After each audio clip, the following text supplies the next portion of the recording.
5 DFK gokil yang akan kita bongkar dalam minggu ini. Langsung saja kita mulai.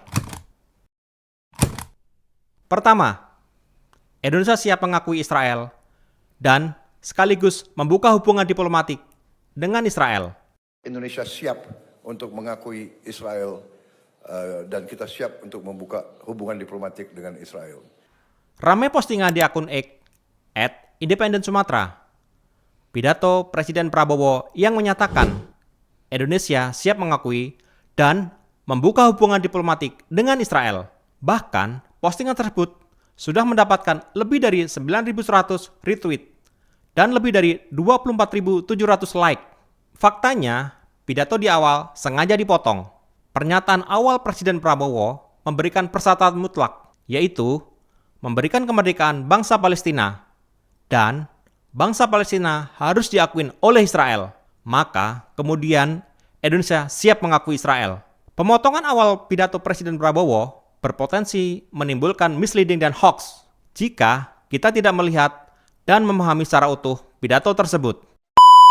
2. Kapolri panik setelah disenggol mantan Panglima TNI karena melawan perintah Presiden Prabowo. Dengan memohon ridho Tuhan Yang Maha Esa, di bawah panji merah putih, di hadapan api perjuangan rakyat Indonesia. Kapolri Jenderal Listio Sigit panik setelah disenggol dan dikritik mantan Panglima TNI Jenderal Gatot karena melawan dan membangkang perintah Presiden Prabowo. Faktanya, video Kapolri berpidato di hadapan para perwira polisi dengan penerangan obor itu adalah acara apel Kasatpol Polri di Cikeas pada 25 November 2025. Sedangkan pernyataan Jenderal Gatot Nurmantio itu pada tanggal 29 Januari 2026 di kampus YPKP Bandung.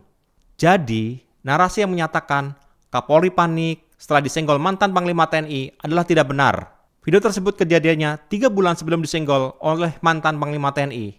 Niat banget bikin hoaxnya ya.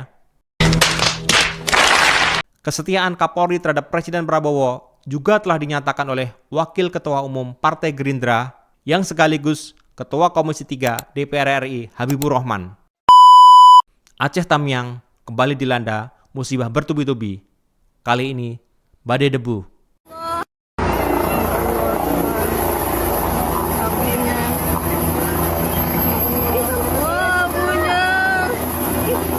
Badai debu kini melanda Aceh Tamiang. Seolah musibah banjir tidak pernah berhenti di bumi Serambi Mekah. Faktanya, dari penelusuran internet, video tersebut adalah proses pendaratan helikopter, sehingga menimbulkan badai debu, bukan musibah bencana.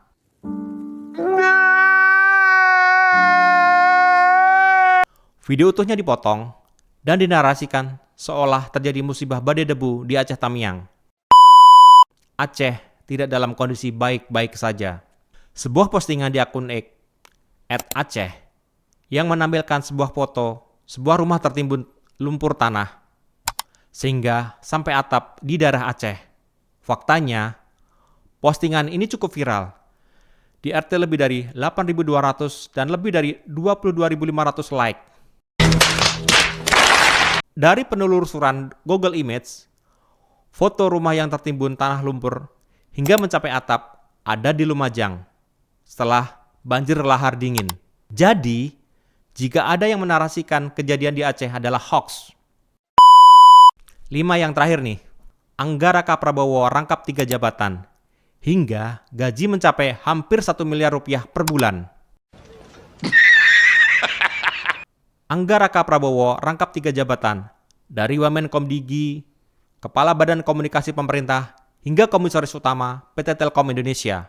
Faktanya, dari penelusuran media arus utama Kompas terbitan 19 September 2025 lalu, walaupun tercatat merangkap 3 jabatan, untuk pendapatan dan fasilitas yang diterima hanya 1. Rangkap jabatan ini sifatnya penugasan presiden semata. Jadi, pendapatan dan fasilitas tetap 1 dan tidak double, seperti yang dinyatakan Anggaraka ketika ditanya awak media pada 19 September 2025 silam. Di era yang serba viral, kebenaran sering kalah cepat, makanya jangan buru-buru percaya. Cek faktanya di Mr. Falcon paling kontroversial, karena kami di sini bukan cuma cerita, tapi kebongkar fakta.